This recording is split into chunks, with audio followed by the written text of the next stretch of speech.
When life looks okay but feels off, this is where we talk about it all. Hi, friends, and welcome to This Shit Can't Be It, where real unfiltered conversations about rising through all the hard things, reclaiming your personal power. So, whether you're here to be seen or heard, get inspired, or even find the tools for your own healing, your own growth, your own evolution, you're in the right place. I'm your host, Anne, and today we're diving in from validation to self love. 38 years of service to boundaries and freedom. My guest today, Tammy, is gone through it all.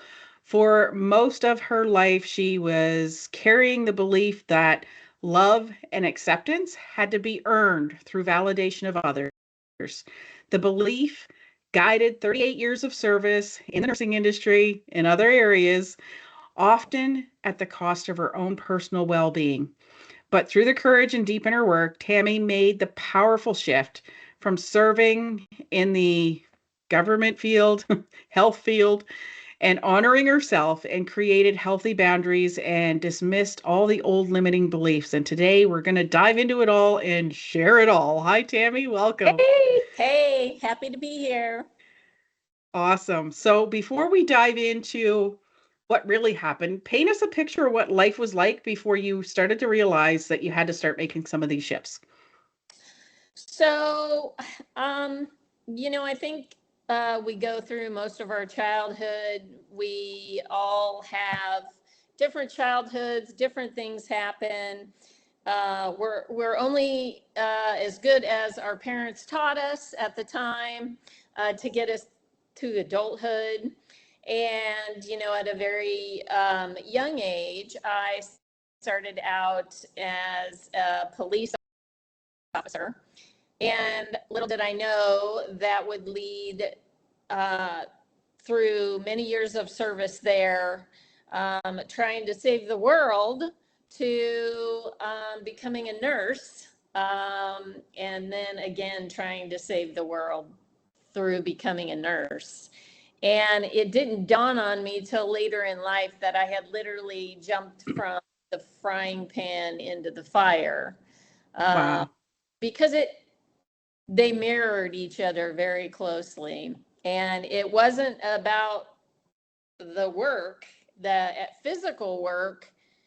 It was about what was going on inside me and why I kept making those choices. Hmm.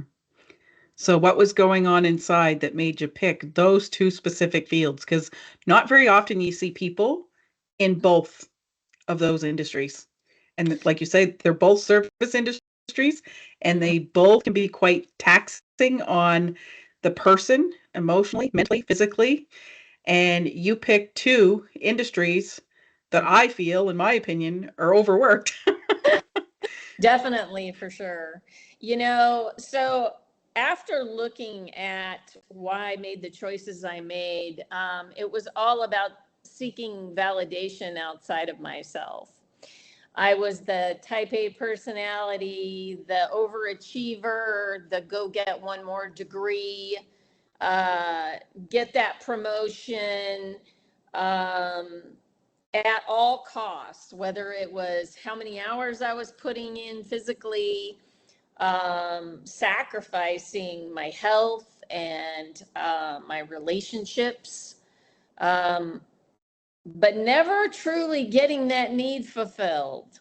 Mm, So at the time, though, I was in it. I didn't know that that's what I was seeking, which was also a product of my childhood. yeah. I gave to the public and saved a lot of lives and would never change any of that. And the whole self growth process. Um, it's all on our perception and how we define things.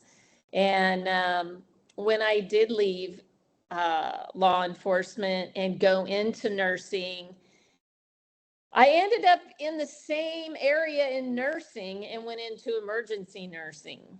And Oh, wow.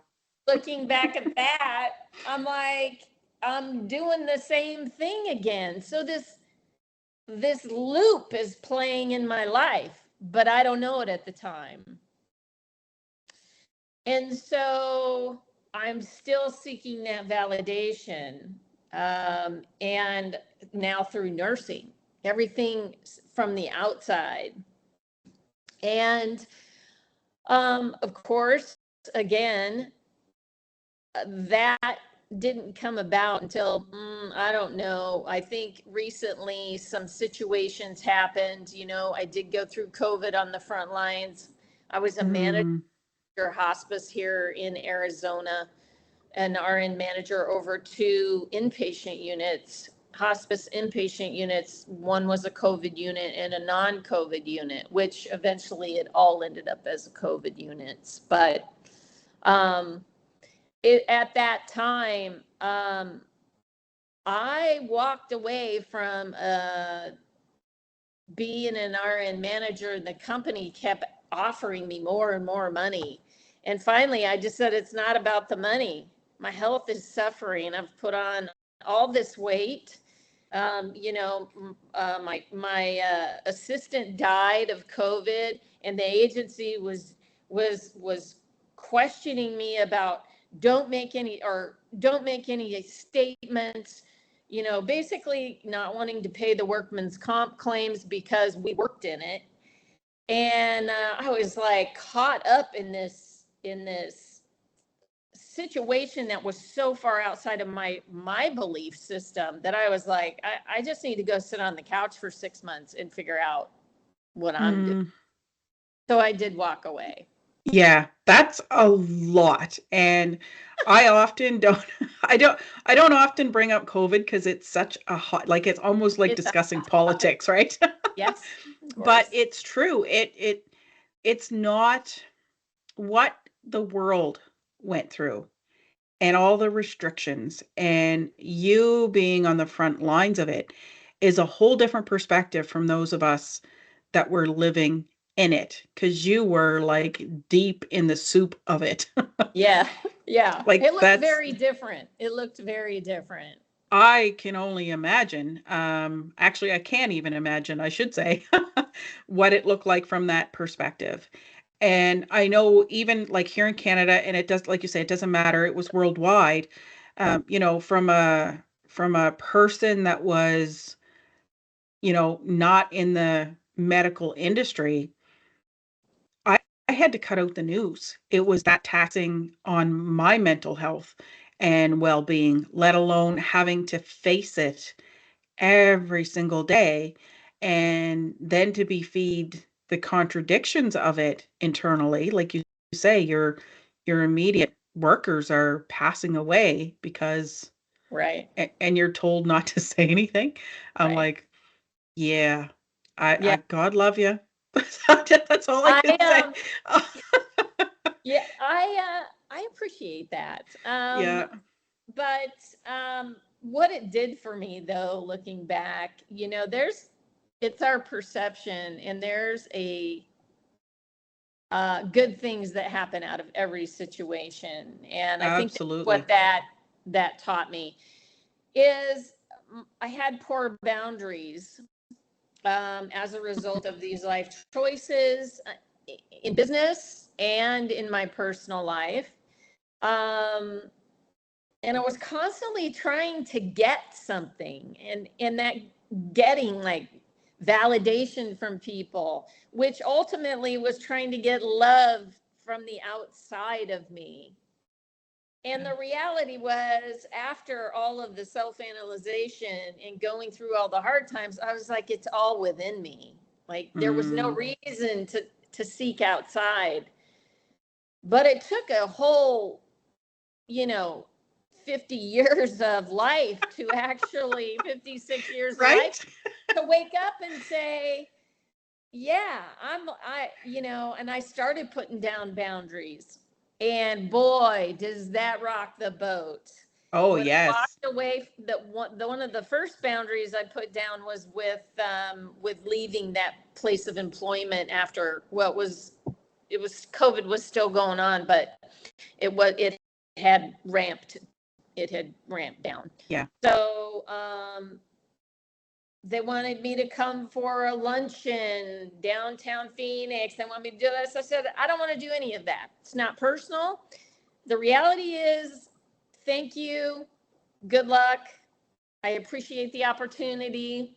I hope I made a difference. Goodbye. And Yep. that was the first real time I had actually said, no, no, I am done. Yeah. And so that was a big pivotal turning point to walk away from that, Yeah. of who I thought I was. Yeah. Here I'm this Huge. manager and we're managing this mess, and um, you know, all of the leaders are downtown Phoenix sitting in an office safe, and here I am in the middle of it, and I got nurses melting down while we're trying to take care of people, and people dying, and they're back. The whole Yeah. situation was very, very taxing. But Yes.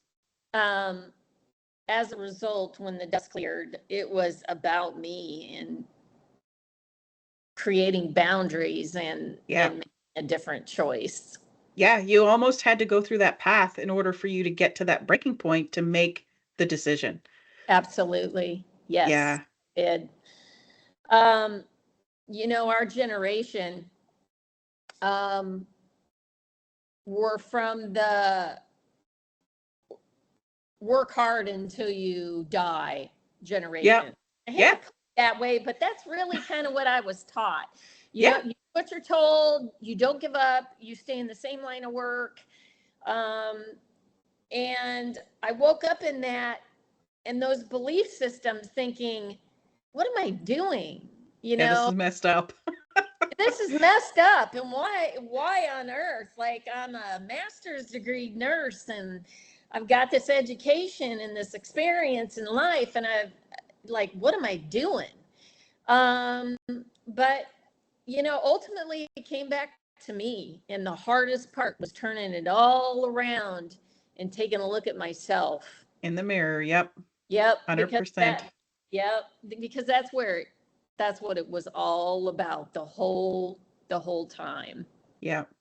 And that was one of the tough lessons that I had to learn in life too. Although I wasn't serving in the police force and as a nurse, but I had the same belief systems that I had to work myself to death.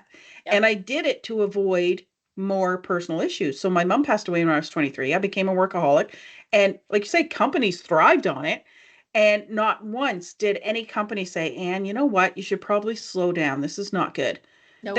Like as much as you're willing to give it, they're going to take it. Yep. And it starts and ends with us. And it wasn't until I learned that all of that I created myself. Like you Correct. say, it boils down to turning inward and having boundaries and tweaking those belief systems, but you got to become aware of them before you change them, because you can't change if you don't know if you're not aware of it. It's no different than, you're dehydrated. Okay, I need water. You become aware of it. You put the water to the lips and it goes in the body. And it's no different than what we experience throughout life, period. And in order to make those decisions, we have to become hyper aware and understand why we're in this situation to begin with. Mhm. And as much as we like to blame other people, other things, other situations, it's happening to me. At the end Mhm. of the day, no, it's not. It's you're allowing it to happen to you, and you can set boundaries. And it Yeah. boils down to a hard, fast decision. Yeah. It's within us, and I guess I like to think of all that as a mirror. Mm, All situations and people that were coming into my life, even personal relationships, were a mirror back to me. And at times I would be triggered and then want to point the finger. And it took me that whole emotional maturing process to say, hey, you know, you need to turn that finger right back around. What are you doing? Like, what belief systems, what energy do you have going that's coming into your area, that you're into your whole space? yeah, And when I did that, boy, there was just a lot of emotion coming up. And of course, in the law enforcement world, we weren't allowed to show emotion. So I spent that whole first part of my life not showing any emotion at all because that's what we suppressing. were taught. And so I had years and years of this buildup that continued on through up until I finally got to a point where I became unapologetically me. And if I felt like I needed to cry, I would cry. And then Yep. it was so uncomfortable to some people that were around me that one of them had lashed out. And it was one of my employees' husbands had died, and he had been in the agency the week prior, and now he was gone. And Wow. so, yeah, it was very emotional, and but it made that person so uncomfortable. And she was like, "Oh, you need to go get some mental health help." And I said, "You kind of need to, evaluate yourself, because if my crying makes you that uncomfortable, well, the next thing I know, my supervisor's getting a hold of me saying, 'Oh my God, are you okay?' And I was like, 'Yeah, I'm fine. Why?' And he's like, 'Because I heard you broke down crying.' And I was like, 'Yeah, I'm good.' I spent the whole first part of my life not showing any emotion. Suppressing it. So I'm sorry it made her uncomfortable, but you know, Not it's your problem. a problem and it's time to move on. Yeah. People are dying. My assistant had died. Now one of my employees' husbands had died. I was like, y'all need to take a look at yourself if you think this isn't sad or a problem. We're in the middle of this, right? Yeah. But again, that was laying down some boundaries to say, I'm unapologetically me. If you have a problem with it, then maybe we need to Yeah. discuss route. And I can totally relate. So, not coming from an industry that required me to suppress, I just did it anyway because that's how we were raised. Right, So, went through the same thing. Like when my mother passed away, so much suppression in all of those emotions that I caught myself, and this went on for a good many years, that I would try to stop myself from crying. And when I did, I would hyperventilate. Like I could not breathe right. because I was trying to stop it. And I even when that was happening, I wasn't recognizing it. I'm like, I just can't cry. I hyperventilate, like just passing it off, right? But Yeah. that was the hyperventilation because I was trying to suppress it. And it wasn't until that, God, I must have been in my 30s at least before I realized people were starting to reprogram that old belief system that we're all raised with, that no, you crying is a normal human emotion. You need to let it flow. And I'm like, I don't know how. I honestly don't know how. Like, Right. how do you turn something on when you've had it turned off for so many years? And I mean, we're taught that from a young child, when you get in trouble and your feelings get hurt, your parents tell you, stop crying. So you stop crying. If you hurt yourself, they might let you cry a little bit, but it got to the point where, okay, it's time to stop. So you learn to turn it off. And I would hyperventilate whenever I had to deal with anything emotional, or I just turn it off or walk away from it so I could turn it off. And because I was hyperventilating, I dreaded it even more. So I Right. would just avoid anything that would trigger emotion, and you learn to turn it off. Mm-hmm. And it wasn't until later on in life that I had to learn, no, you got to let it flow. And now it's a different story. I will cry if I need to cry, but man, do I breathe heavy when I cry, because it's a whole different ball game. It's not like anything. Like, I'm trying to teach my child that it's okay to cry. It's okay to be normal. It's emotions, let it out. Yeah. Let Good. it flow. I But think, yep. it's tough to do when you've been taught to suppress it for so long. So, yeah, As a I'm result of keeping all that in all those years, you reach for other ways to regulate your nervous system. mm, And a lot of us do that. I did it with food, that comfort that I got from food that we all do, and using food to regulate my nervous system along with alcohol and um, whatever other distractions I could come up with, TV. yeah, And so, really raising your awareness to see what you're doing and why you're Yeah. using, for me, it was food and And this alcohol the and new that. regulation. It can be. Yep. Yep. Yeah.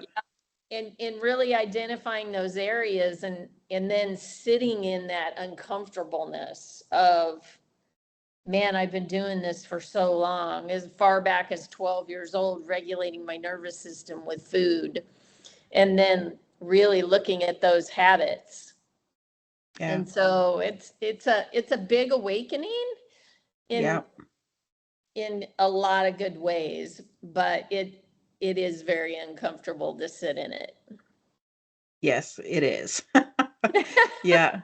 No, for sure. So when you got to that point where you realized, okay, I need to go take time Mhm. out of this disruptive, not just patterns and behaviors, but it's one thing to remove yourself from a situation that's triggering, but Yes. then, like you say, you've got to turn inward and now face the music internally.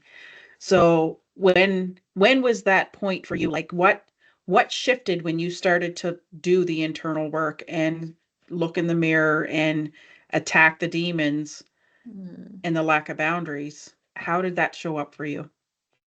So, in a lot of it was based behind fear. What if I wasn't this person that was still being the overachiever and the, saving the world? And finally, I decided, it's time to save myself. Because at this time, Mm, I put on a bunch of weight from COVID, was physically exhausted, and had, this company telling me, well, the vice president was saying, well, she believes that this is a 24-hour a day, 7-day a week job. And I said, well, you better dig deeper into your pockets, because if that's the case, I need, triple the pay. Well, again, we're back to that healthcare system thinking that that's okay. And so, and then they're wondering why I'm leaving. But when I came home and sat on the couch, I started a company at the time, sat on the couch for 6 months, was scared to death of what I was going to do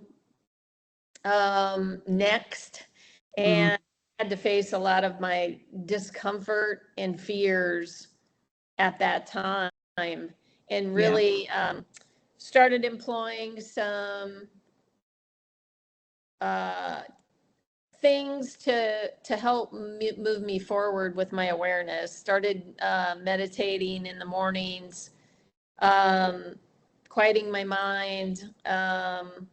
But still, that whole nervous system was still in play. That loop was still playing, because I think Yeah. our mind goes through, oh my gosh, what if? And then Yeah. it's making up these big stories that aren't true. But it took me a while to get to that point where I saw that loop playing. Yeah. And I think it does a lot of us, it tends to be a little bit of a journey because I find more people I talk to, less of us have that jolt that take us, that catapult us. So it's more of a journey. I call it the slow burn. It's more that journey to the waking up. And it was the same for me. Like it was a very slow burn for me. I was in my mid to late 40s before I started healing. But when I really did the deep dive into the healing, the floodgates started to open up. And you talk about meditating and quiet the mind, like that's only a small piece. It Like is. meditation alone is not the answer to be all everything. You still have to acknowledge what's going on after your meditation. When you get up and wake up out of your meditation and you carry on in the world, you got to pay attention to your habits and your belief systems, because your belief systems drive your habits and your emotions and everything. And somebody said it recently and I loved it. And it was like, if you're not happy with the way your life is, if you're feeling heavy, so if you've got a low, dense energy or you're feeling heavy, like if you're not high vibing and you're not living the life that you want to live and you're not excited about it in the moment and you're in that lower state, whatever that is, what's the belief system that's driving it? Mhm. What's your payoff that's driving it? Because there's a payoff. Dr. Joe Dispenza always says we do what we do because there's a payoff. Right, right. And challenging the belief system of, okay, what's driving this? What's fueling it? What's feeding it? And ever since I heard that, I notice I can snap myself out of it a lot faster than what I could before, because it's a direct wiring to the source, the belief system Correct. that's Yeah. fueling it. Yep. And it's like it's almost like a tripwire, and it's like, oh, that's powerful. But if you don't know how to challenge your own belief systems, you're going to be stuck still. So those are things we've got to navigate and learn to figure out before we can get to that tripwire and say, oh, wait a minute. I'm not feeling the hottest right now. Why? What's going Right, on in here? right. It's one thing if you're physically ill, but even if you look at getting physically sick, what caused your system to get so run down and run down your immune system that you're getting sick? All goes Yes, back to our computer, our yeah, mind. the most Uh, powerful thing in the universe is what's right in here. yes, yeah. So you're absolutely right about the whole meditation thing. I think the big thing for me was being able to move those negative thoughts out, and that fear that was playing that loop, that loop that was playing was not reality, allowing my Mhm. higher self to come through and then taking action on that. But yeah, it wasn't the end all be all. It was a progression of awareness, increasing my awareness through quieting my mind and knowing that those stories that my mind was making up were not true. That was, as you said, the old belief systems playing about money, about what work should look like, just stuff I had pulled along with me through this life that no longer served me. Yeah, and that's key, is you've got to figure out what's no longer serving. Mhm. Because if we don't, that's why the life that we don't want keeps repeating itself. Like when you sit back and say that thing to yourself, why does this keep happening to me? Right. That's a key indication right there. And see, Well, here, mine was this shit can't be it. and that, yes, is priceless. And yes, it is true. I think, you know, Bashar, I don't know if you're familiar with Bashar, but one of the things he said was that to change who you are, you have to behave differently. Mhm. And then when you think about behave differently, what does that mean? That means make a different decision. Yeah. Well, then those belief systems start creeping back in, and then we go to make a different decision and the loop starts to play again. You get But once you conflict. acknowledge it, it stops.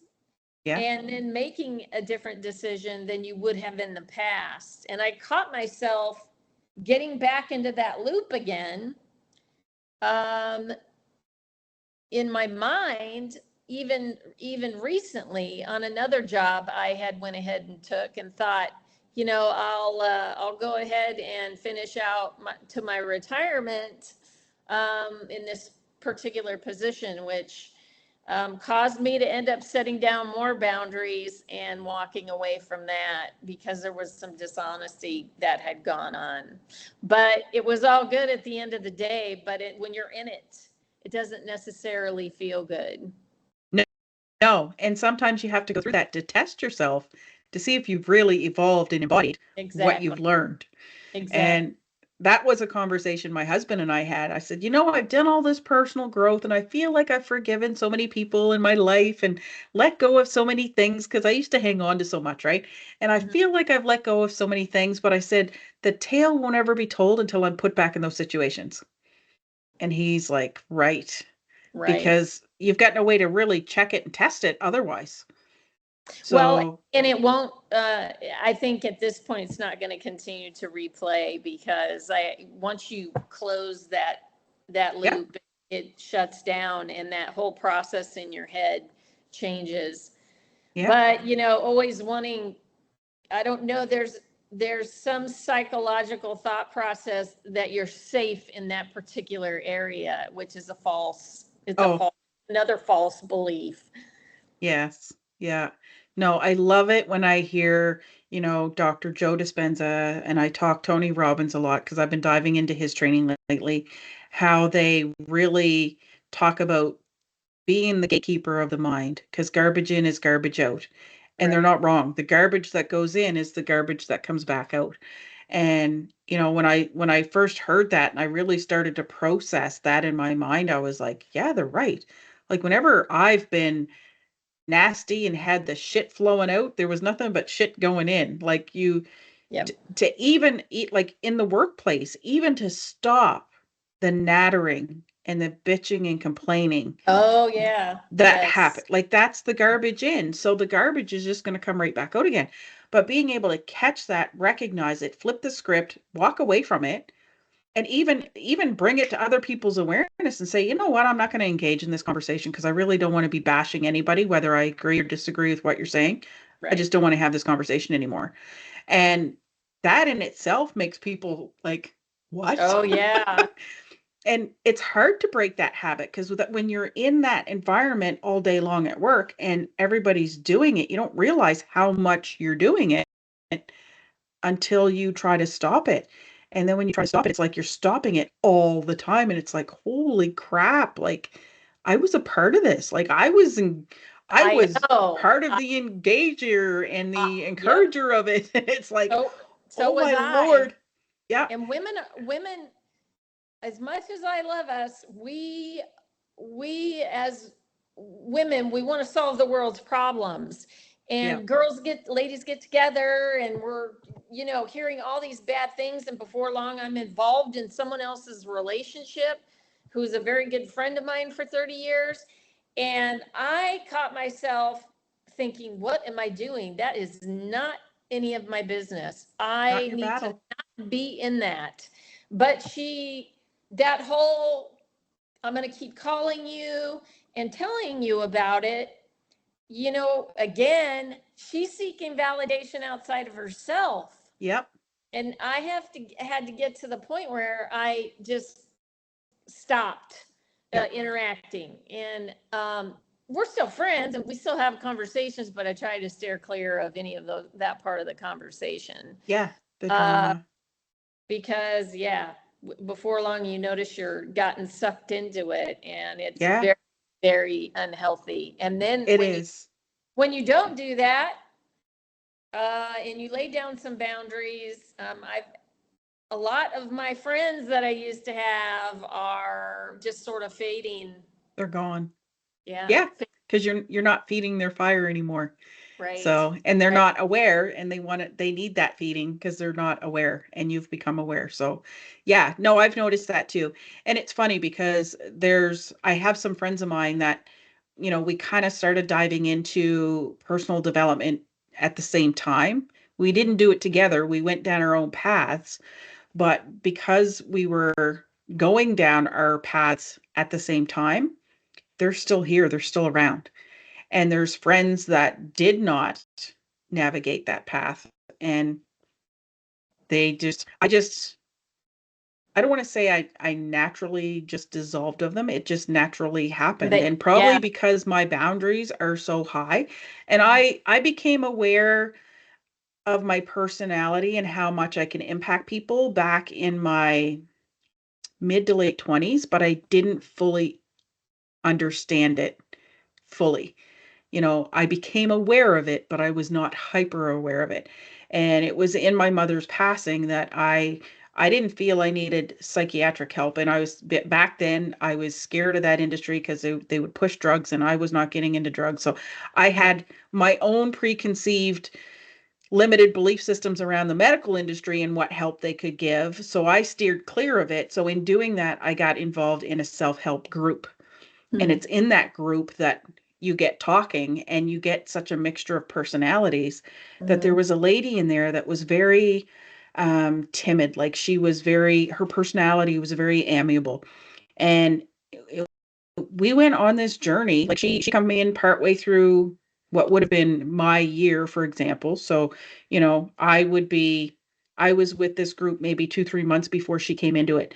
So at the end of that journey, we're all sitting at the end of it in a circle and we're all taking our turns about how we've noticed how we've grown and shifted and changed.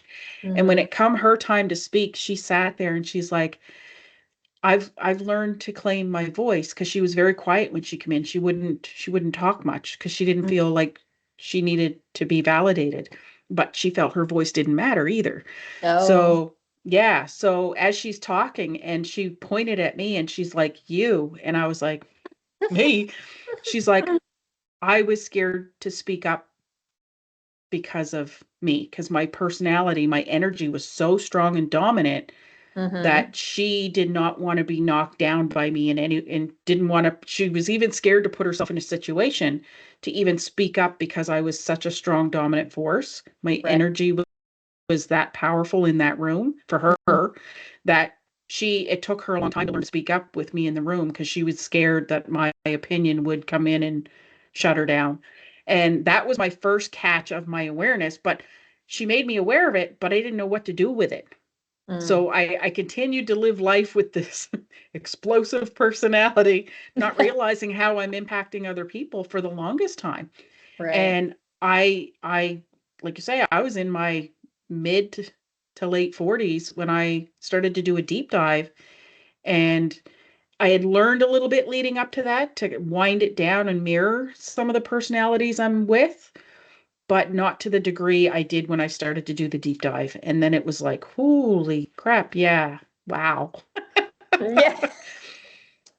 You know, the warehouse used to call me the tornado for a reason. Well, we do have that in common, so that's Yeah. good for But I sure. mean, it goes to show how deeply and how much of a force we can be and how much of an impact we can have on others. And even though we don't recognize it ourselves, that we have that strong force, we can use it for good or bad and have that impact and not even realize it.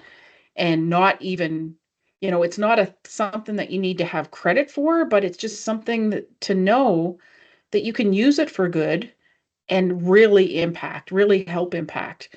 Or Right. you can stay unaware and just be that tornado that's just flying through life and just destroying everything in your path, including people. It's like, holy shit. Yeah, yeah. Well, in waking up in all of that and finding or realizing that you were in all of that and how those situations that we've gone through were as a result of these belief systems this whole time that weren't necessarily probably true. No, Um, most of them aren't. they aren't, and thank goodness they aren't, that we Yeah, can go in and take a look every time we're triggered or and say, okay, what's coming up for me about this? And why is it triggering me? And is it true? yeah, And by the time you get through that questioning process, it's just some old crap coming up that's not true. right, But yeah, it takes a while to get to that point. I look back and I think, gosh, I wish I knew all this back when you, right. When you were like 18 starting I in the know world. life would have been much easier. I would have made different decisions. Yeah, no, for sure. And it's funny because we've joked about that a few times. It's like if only I had this knowledge back then, but little did we know we had to go through what we went through in order to get to where we are. So, yeah, in theory it sounds great. Yeah, yeah, But yeah, it's exactly. true though. It's true. Yeah. And I notice, and I you probably do too, but for me I notice other people's limited belief systems in them a lot faster. I do too, and it's hard not to say anything like Yeah. you might want to take a look at this. Or I mean, I think we have good intentions. As healing comes in many different forms, as you know. It can take one person to make one statement to you and all of a sudden you stop dead in your tracks and you're like, oh, uh, Mhm. and then it elicits this whole thought process in your own mind. None of those are coincidences. And So yeah, I mean, most definitely. One of the most powerful statements I learned was doing Tony Robbins training because he's a very strong A personality as well. Uh-huh. And you coming from your industry is probably similar to myself, where you're more apt to tell people, Yeah. and telling doesn't work. And No. I love how Tony can so subtly say, Mhm. but is it possible? Yeah, right. Because that takes the telling right out of it. Right. And it puts ownership on the other person to think about what that question really is. So whatever the situation is it possible? That. Right. And Right. then do your spiel of the point you want to get across, because then it makes them think and it makes them question, is this real? And Right. I didn't realize, but I was doing some of that even before I started diving into his training, because even at my old workplace, it was very toxic. And, one of the people that I had a lot of respect for left. And in her leaving, she was like, "Anne, you better watch your back." And I'm like, wait a minute. No, I'm not watching my back. And she's like, "What do you mean?" I said, "No, I'm not watching my back. I know everybody here. I know Mm-hmm. what I'm dealing with. I know the personalities, Yep. and I have boundaries. So I don't have to watch my back. I know what people I need to be cautious of. Like, I know what I'm dealing with. Right. So I don't need to watch my back. And what happens will happens." And I said, literally, if they walk me out the door tomorrow, I'm fine with it. And that's ultimately what ended up happening. I literally was in my manager's office one day, and her and I were talking, and I was like, I don't know where this came from, but things were very busy for about 2 to 3 years, and then it just slowed right down. And we knew it was going to slow down. We had no idea it was going to slow down that much. Right. And her and I were in there talking one day, and I was like, if you need to lay people off, I could use a break. And when I left her office, I was like, "Anne, what the fuck did you just do?" and I was and I was like, "Well, the wheels are turning now," because she was like, "No, no, no, that's not going to happen." And I was like, "What did you just do?" Yep. And sure enough, 2 months later, I got my pink slip. And it's the first time I've been laid off in my entire working years ever. Never been laid off in my entire life. And it was 2 days before my 50th birthday. And as they're giving me the news, like, she was mortified. She could barely spit it out. She was so upset. And she was a woman that suppresses her emotions. She Oh, could she could barely spit it out. And I sat there, and because of my explosive personality, I think they were expecting me to lose my shit. It took me all of like less than a minute to go from holy shit to yes. right. And I was like, this is freaking awesome. And and I'm not joking, I went through a very, very small window of grief of losing that job. Because people grieve like they've Oh, lost a person sometimes when they lose their job. And yes. I just had a very, very small window, because my belief system was, I asked for this and I got it. Now it's my time. Yeah. Like, I turned 50 in 2 days, and it was a celebration. Like, That's great. and most people don't respond that way. No. And it took me less than a minute, or 90 seconds for sure, to flip the switch from the shock and the fear to, oh Hmm. my God, this is my husband was in more grief than I was, because he's thinking, oh my God, what am I going to do? Because I lost 6 figures at that point. Right. We're not surviving on his income alone, even though we live simply. And he's like, Right. what are we going to do? And I'm like, we don't have a ton of stuff. Like, we'll be fine. Right. And yeah, it was in that moment I'm like, I'm going to dive into my coaching business, because I already started down the path of creating a program, and I didn't have it up and running yet. And nothing was really launched, and I was starting to post on social media to get the teasers out, but even then I had no idea like who would be my ideal client. The few people that started to come into my field needed the medical help. Right. Like, I'm like, this is too much for me. I am a coach. I am not a therapist. And I even said to my coach that I had hired to help me start the program and everything, like, my time with her was done, but she kept me in her field. She put me in any of her online programs or any Zoom meetings she had. She dumped me Right. into those when she found out I was laid off. So God love her. But I'm like, what's with the calling in of these people that are like, they need medical help. I can't help these people. And she's like, what are you doing? I was like, I have no idea. She's like, you need to start getting clear. And that took me that took me on quite a journey. It took me on quite a path. And I'm still gaining that clarity now, but my message has so changed since then. Like it's insane at how clear things have come in the last year. Well, it's been a little over a year and a half that I've been laid off. We're going on almost 2 years now. And a Uh-huh. lot's happened. Like my first year off was nothing but learning because I didn't know what I didn't know. Yeah. And that was a belief system as well that I had to overcome because I started to get addicted to the learning and not growing my business because I Right. felt I needed more. I needed more, needed more. But all of that, I had to go through all of that in order to get to this point.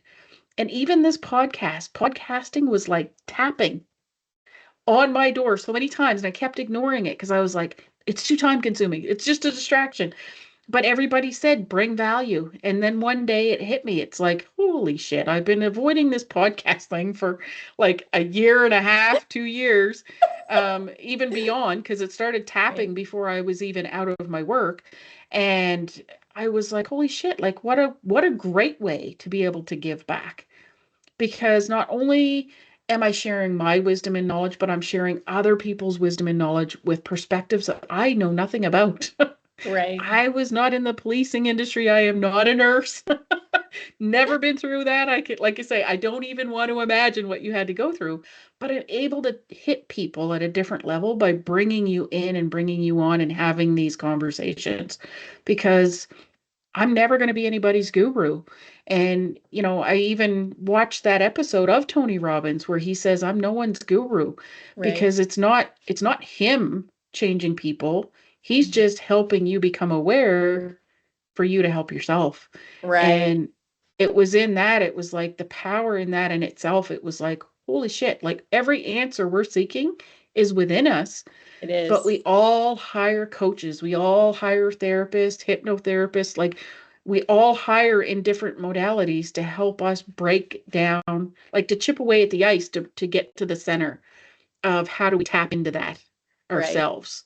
Right. And even people like even Tony, who's a multi-billionaire, and we consider him to be the guru, even Yeah. he still has people guiding him and coaching him. And, you know, all the big people in big business have coaches and guides of some sort leading them along the way, mentors that they work with, whatever you want to call it. They all have it. Very few successful business owners don't have that in their Mm, lives, either all the time or at points in their life. And correct. that was a realization I had to come through. I was like, holy shit, if I'm really going to skyrocket this, I got to put some meat in the game, and I've got to, invest in me Right. by tapping into some of these programs and some of these courses. And my coach, I absolutely loved her to death. Like she's like a soul sister from she's like a sister from another mother, the brother from Right. another mother, she's the sister from another mother. Because even though we're not like talking to each other every day because we're busy with our own things, she's there. Her presence is there, her energy's there. She reaches out at opportune times and vice versa. Like it's massive how much we radiate off each other still. And it's been a huge part of my journey, and everybody that I've had on this podcast has had that similar path of needing to bring in coaches and mentors and guides, whatever you want to call the people you work with. And it's been a huge impact for us to get catapulted into the life that we want to create, really. And it doesn't happen overnight. Like mine's still journeying. Yours is still It is. journeying. It's truly a journey. You Yeah. never really reach the end. I think, searching for that alignment within us and where we want to go and spending our time thinking about where we want to go versus where we've been.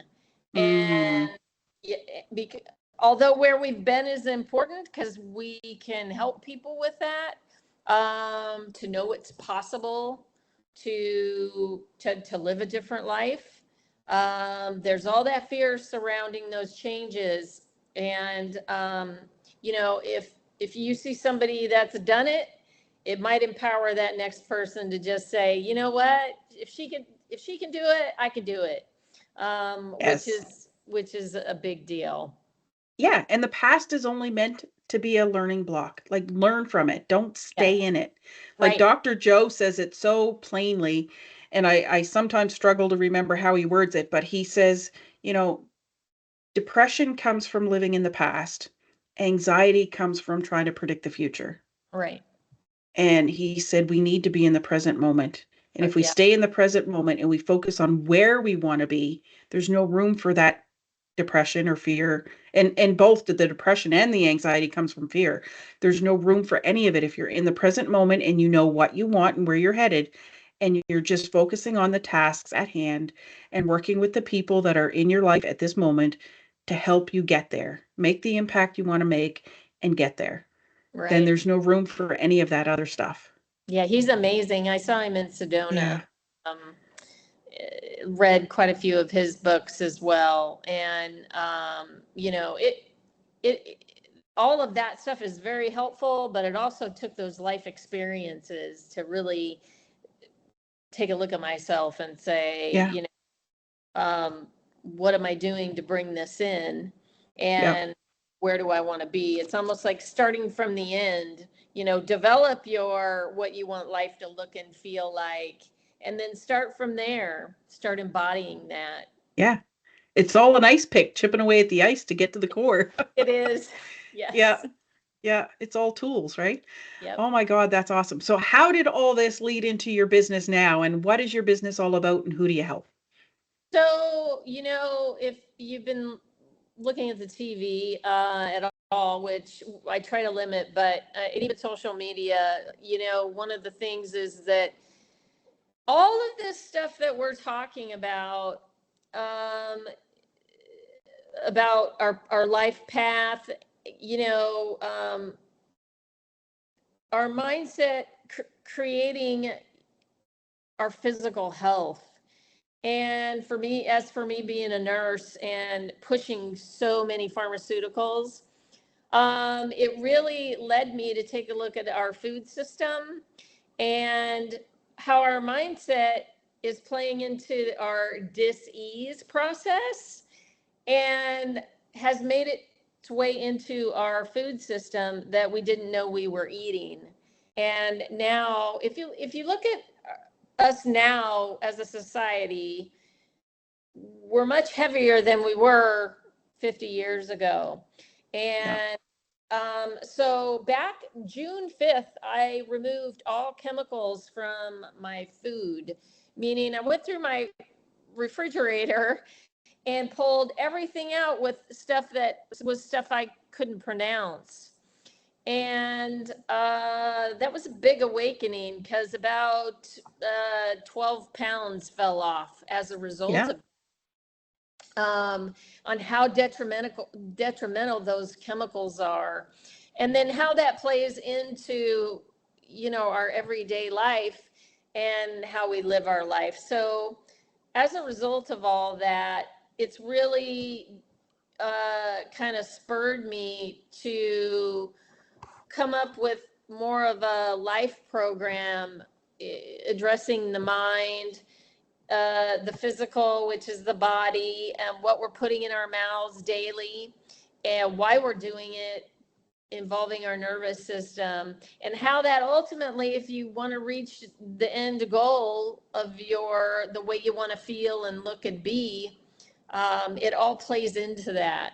And so to hit on all of those areas to affect change for everyone. Yeah. That's awesome. And that's powerful because you're right. There's so many people out there that are coaches, therapists in a specific field or industry. And that's great. But most people, that's not the only area they're struggling. They struggle in multiple areas. Right. And there's impact. They're not segregated, they're intertwined. They're And all yeah, they all impact. And you brought up one thing that is very powerful, and that's our food. And even the natural foods that we buy in the grocery store, I even question what chemicals are on those, because when you grow your lettuce and Mm-hmm. you put it in the fridge, it wilts, it goes flat. You can tell it's dead. Right. But some of the lettuce you buy in the store, and this goes back like over 10 years ago, because we've been living here in Alberta for over 10 years and I'm from Nova Scotia in Canada. Uh-huh. And even back when we lived in Canada, I remember buying romaine lettuce. It got stuck to the back of the fridge and we forgot about it. And when I pulled it out, it still looked fresh. To touch it, it was rubbery, Yep. but it still looked fresh. So my husband took it and threw it in the garden. It went through winter, so snow, ice, sleet, you name it. And it was Come still there. spring, come spring, it from the distance, it still looked like fresh lettuce. And I'm like, what the hell? That is not normal. And that goes back over 10 years ago. And the Right. same thing is happening. Like the lettuce that I grow in my garden here now Mhm. versus the lettuce I buy in the store, when they die, they look very different still. So there's still crap, even though we're more educated now than ever about chemicals, there's more crap growing within the food now Mhm. than sprayed on it like years ago. But it's still chemicals. It's still in the food itself. It may not be on top of it, it's within it now because it's in the dirt and the ground. And because society is on this fast track of consuming so much and Mhm. population has grown, so there's consumption of more.